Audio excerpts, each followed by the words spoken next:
अस्सलाम वालेकुम। आज मैं आपके साथ शलजम गोश्त की रेसिपी शेयर करूंगी। चलें आएँ शलजम गोश्त के अज्जा देख लेते हैं। चिकन लेंगे 1 किलो, शलजम लेंगे 1 किलो। इन्हें छील के अच्छी तरह बॉयल कर लेंगे।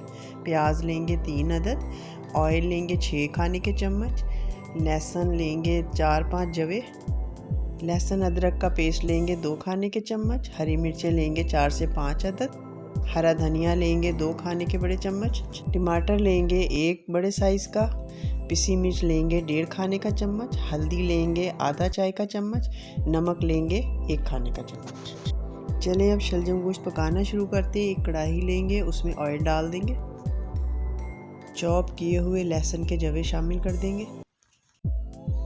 लहसुन को 1 मिनट तक फ्राई करेंगे।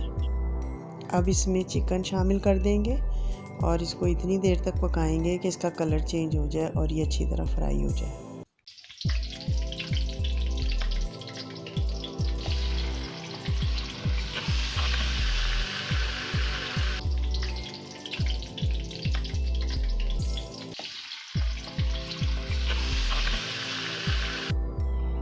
चिकन फ्राई हो गया। इसे फ्राई होने में 7 से 8 मिनट लगते हैं।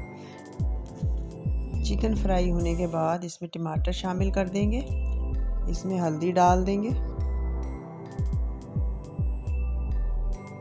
नमक शामिल कर देंगे, सुर्ख पिसी मिर्च डाल देंगे, 1.5 चम्मच पिसा हुआ धनिया शामिल करेंगे। इन सब चीज़ों को अच्छी तरह मिक्स करके पकाएंगे 1 से 2 मिनट तक। इस स्टेज पे 1 गिलास पानी डाल के चिकन को पकने देंगे। एक फ्राई पैन लेंगे, उससे मैंने सरसों का तेल 4 चम्मच शामिल किया है। आप दूसरा तेल भी ले सकते हैं। इसमें प्याज शामिल कर देंगे और इसको फ्राई करेंगे। प्याज का कलर जब चेंज हो जाए तो उसमें लहसुन अदरक का पेस्ट शामिल कर देंगे और उसको भी 1 मिनट तक फ्राई करेंगे।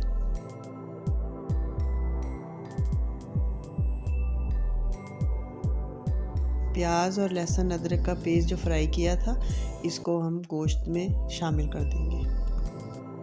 इन तमाम चीज़ों को अच्छी तरह मिक्स करके चिकन को 10 मिनट तक पकाएंगे। जिस फ्राई पैन में प्याज फ्राई किया था, उसमें पानी डाल के 1 गिलास गोश्त में शामिल कर देंगे और इसको पकने देंगे। जब गोश्त अच्छी तरह भून जाएगा तो इसमें उबले हुए शलजमों को मैश करके शामिल कर देंगे। मैश किए हुए शलजमों को गोश्त में अच्छी तरह से मिक्स करेंगे।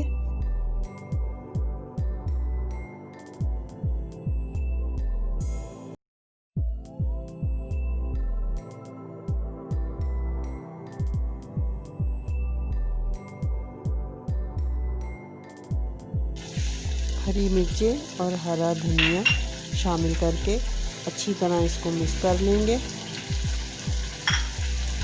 इस तरीके से पकाया हुआ शलजम गोश्त बहुत पसंद किया जाता है। हमारा शलजम गोश्त अब तैयार है। इसको अब हम डिश आउट करेंगे। अगर आपको मेरी वीडियो पसंद आई हो तो आप मेरे चैनल को सब्सक्राइब करें। मिलते हैं नेक्स्ट वीडियो में। तब तक के लिए अल्लाह हाफिज़।